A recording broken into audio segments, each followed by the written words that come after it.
Hora H com Duarte Cordeiro, todas as terças-feiras, Jornal. Boa noite, bem-vindos, Duarte. Já iremos discutir esta reunião do Governo hoje com André Ventura e com o Chega por causa da lei laboral. Para já o Irão e o acordo com os Estados Unidos. Falaremos também sobre o impacto da descida do preço do petróleo que se fez sentir de imediato. Queria para já perguntar-lhe para que é que serviu afinal esta guerra, tendo em conta o acordo e aquilo que o Irão consegue.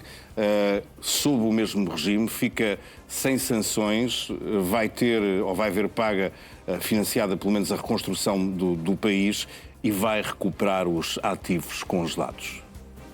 Eu acho que isto é uma enorme derrota dos Estados Unidos e da administração Trump, que recua em toda a linha exatamente porque não tinha capacidade para manter este conflito.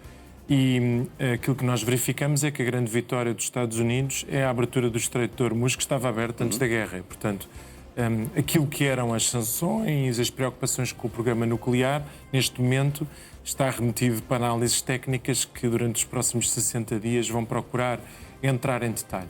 Realmente nós vimos um efeito imediato deste anúncio, porque a guerra provocou uma inflação muito significativa, um aumento do preço da energia. Já havia expectativas de chegar aos $140 por barril, hoje caiu logo para cerca de $80 por barril. Se bem está abaixo dos 80, que acontece pela primeira vez desde março. Se bem que o impacto realmente vai ser lento, ou seja, o que se destruiu impede que haja automaticamente um alívio, porque por vários aspectos. Mesmo a libertação do Estreito de Hormuz, aparentemente a libertação de Minas, é um processo lento. O restabelecimento das cadeias logísticas é um processo lento. Houve alguma destruição de capacidade produtiva que vai demorar a ser reposta. E, portanto, há já impactos que já estão estabelecidos noutras cadeias de produção e que já afetam a inflação. Portanto, mesmo confirmar-se, já houve vários anúncios, se confirmar que este acordo é duradouro e que vai ter resultado, vai demorar algum tempo a ter efeitos na economia, mas é surpreendente que o resultado do acordo seja algo que nos faz todos avaliar para que é que serviu na realidade este conflito e que esta estratégia da administração Trump não produz efeito. Apesar disso, toda a gente respira de alívio em relação todos nós, ao preço do petróleo, mas de facto fica essa nota de que todos respiramos de alívio com o fim da guerra, mas que o efeito e com alguma do preço do previsibilidade. petróleo não vai dissipar depois as consequências. Vai ser lento, infelizmente vai ser lento. Vamos à hora de ponta. Elon Musk e o lançamento da SpaceX, ou SpaceX, como quisermos, em bolsa, o empresário torna-se o primeiro bilionário do mundo, para os anglo-saxónicos é trilionário. E, enfim, para nós é complicado, porque de facto são aqui muitos zeros, mas tem agora quase 1,3 bilhões.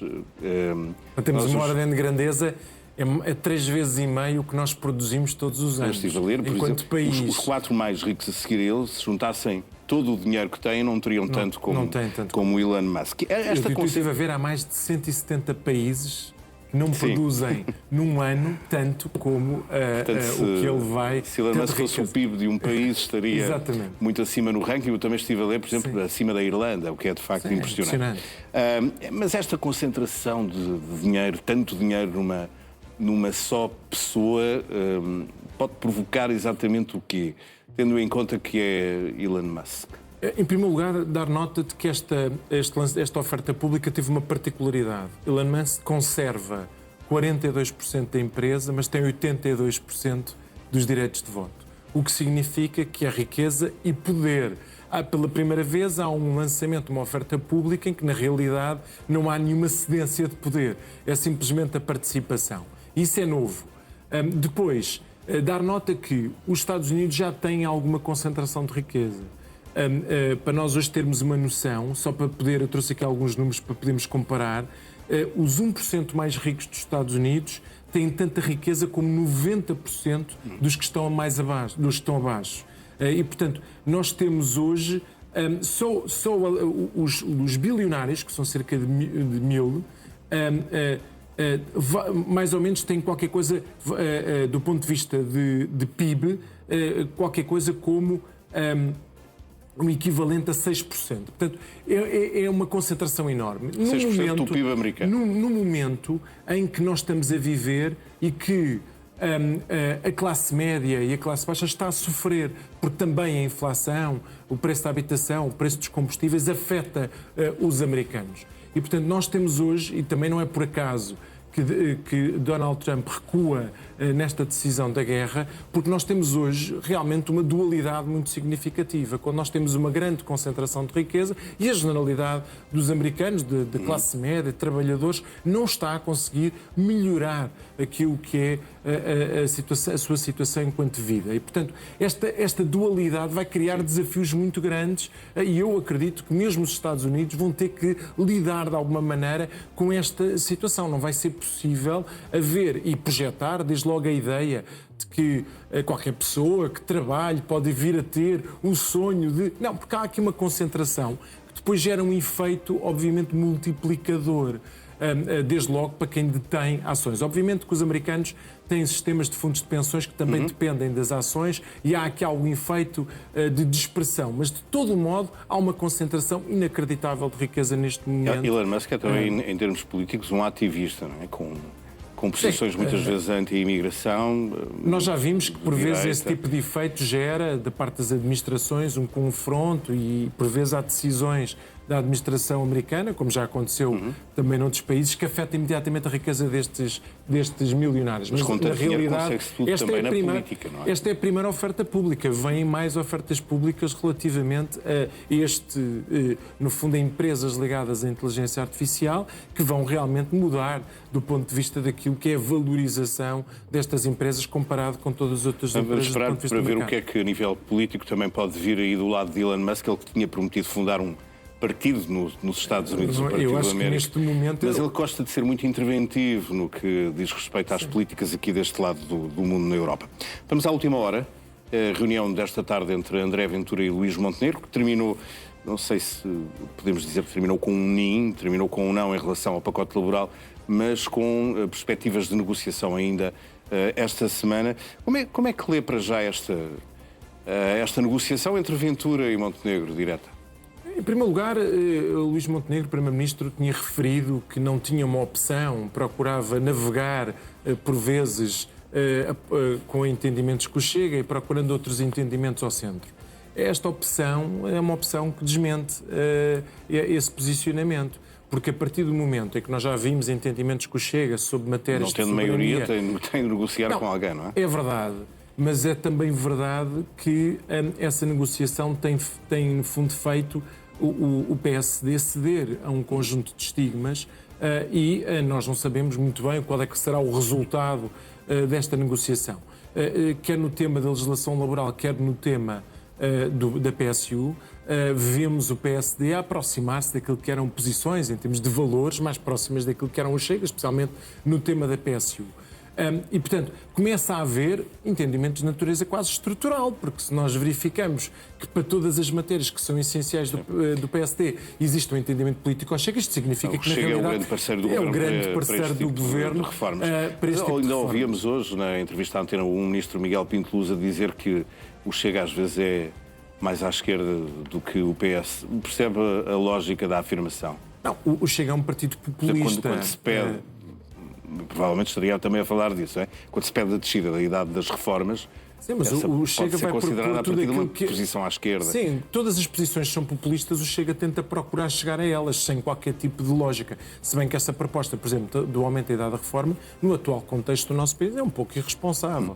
Porque nós temos que, obviamente, nós temos um aspecto relacionado com o envelhecimento da nossa população, com a necessidade de ter um sistema de segurança social equilibrado e, portanto, não me parece que seja a medida mais responsável que o nosso país precise neste momento. No entanto, se o PSD estiver disponível a tudo para aprovar um pacote laboral, poderemos vir-nos a arrepender mais à frente deste tipo de entendimentos, como aconteceu, aliás, na lei da imigração. Não sabemos se não nos vamos arrepender mais à frente deste tipo de decisões que estão a ser tomadas. E, portanto, o PSD parece um pouco desesperado por ter entendimentos, quando o pacote laboral não estava sequer nas prioridades deste governo. E, portanto, o Governo entrou aqui num caminho e agora quer a todo custo uma vitória, parece estar disponível a ceder em aspectos que há uns tempos não estava disponível para o fazer. E, portanto, vamos ver até onde leva esta negociação. Vamos ver até onde leva esta negociação. A partir de quinta-feira. O PS decidiu, entretanto, organizar uma espécie de cimeira, tipo uma espécie de contraproposta a esta reforma laboral, mas já a pensar no impacto da inteligência artificial no mercado de trabalho, devia ter sido também este o caminho do Governo? Considera isso? Deveria ter muito mais na lógica daquilo que é a capacidade ou não de nos adaptarmos em termos de força de trabalho àquilo que é a alteração e muito na base da formação, da reconversão de competências. E esses sim são temas centrais. Não me parece, esta legislação laboral essencialmente vem criar mais flexibilidade, vem criar mais precariedade. Mas não acho que está totalmente desligada daquilo que nós temos estado a assistir do ponto de vista, por exemplo, das tais mudanças não significativas. Prepara o futuro desse ponto de vista. Não creio que prepare. Há ainda a prestação social única e aí o acordo, enfim, mais ponto, menos ponto, parece iminente entre o Chega e o PSD. Ventura queria englobar os imigrantes no pacote de exigências, é o único ponto em que parece ainda não ter chegado completamente a acordo. Se o Governo aceitar tudo o que o Chega quer nesta matéria, e também na legislação laboral, tem razão José Luís Carneiro quando acusa o Governo de insensibilidade e desumanidade? Eu acho que revela que o Governo está a fugir do centro, está a afastar-se da moderação, está a aceitar posições mais extremadas, está a aceitar a estigmatização de trabalhadores, de imigrantes, como já aconteceu no passado, mas também a estigmatização da pobreza e, portanto, são um conjunto de ideias e valores que nós vemos habitualmente ser defendidos pelo Chega, mas não estávamos habituados a ver o PSD a defender ou a procurar aceitar esse tipo de argumentação. E, portanto, vemos um PSD a fugir cada vez mais do centro e a assumir um posicionamento político mais extremado, que eu acho que vimos algumas personalidades... E o que é que o PS deve fazer em relação a isso? Porque, por exemplo, Eduardo Ferro Rodrigues defendia que os socialistas iam dar uma espécie de murro na mesa, cortar ligações, votar contra o orçamento do Estado, não só a propósito desta questão da prestação social única, mas também pelo chumbo daquilo que estava acordado entre o PS e o PSD, que era o nome de Luísa Neto para o cargo de provedora da Justiça. Concorda com o antigo secretário-geral? Eu acho que deve haver uma reação do Partido Socialista. Não acho normal que, pela segunda vez, não seja possível eleger um provedor de justiça que foi indicado pelo Partido Socialista. E, portanto, acho que se voltar a acontecer, acho que o Partido Socialista se deve afastar do processo e deve isolar o Governo e a sua incapacidade de procurar este tipo de entendimentos que são essenciais de funcionamento das nossas instituições. O que é que se pode ter passado nessa votação, por exemplo, porque ainda hoje Eurico Brilhante Dias deu uma reprimenda nos deputados socialistas que faltaram a essa sessão, mas foi o PSD que trocou as voltas ao PS? Aparentemente sim, e portanto eu acho que falta responsabilidade quando há este tipo de entendimentos. Faltou parte de responsabilidade na própria bancada porque houve deputados faltosos. Certamente houve, mas eu penso que quando nós temos sucessivos, e isto é um falhanço e com impacto obviamente nos dois partidos, mas em particular também no Partido Socialista, porque é quem convida as personalidades que depois são sujeitas à votação.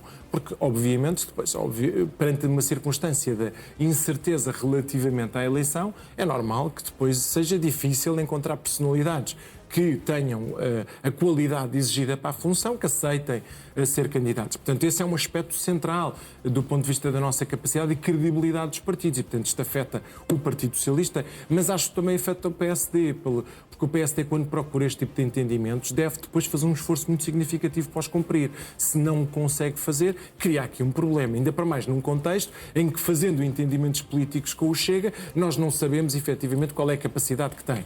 Agora, eu discordo de Eduardo Ferro Rodrigues quando Eduardo Ferro Rodrigues quer misturar o tema do orçamento. Porque acho que a posição do Partido Socialista deve ser, quando existe este tipo de posicionamento político do PSD que o Chega, deve ser denunciar o facto do PSD estar cada vez mais encostado à extrema-direita e afastar-se da moderação, afastar-se do equilíbrio. Aliás, o Presidente da República tem referido a oportunidade que existe para nós procurarmos no meio alguns entendimentos. O PSD tem-se afastado, nem sequer dá a oportunidade. Não tem sido a única voz dentro do PS que defende esse corte e que se vote contra o Orçamento do Estado. Eu acho que o orçamento não se deve votar sem se conhecer aquilo que é proposto. Em segundo lugar, acho que o PS pode eventualmente fazer é evitar negociar com o PSD. Se o orçamento responder a um conjunto de preocupações que o Partido Socialista tenha, desde logo, por exemplo, a recuperação das zonas afetadas pelas tempestades, o Partido Socialista assume a sua posição. Agora, entendo que estas situações não podem ficar sem uma reação do Partido Socialista.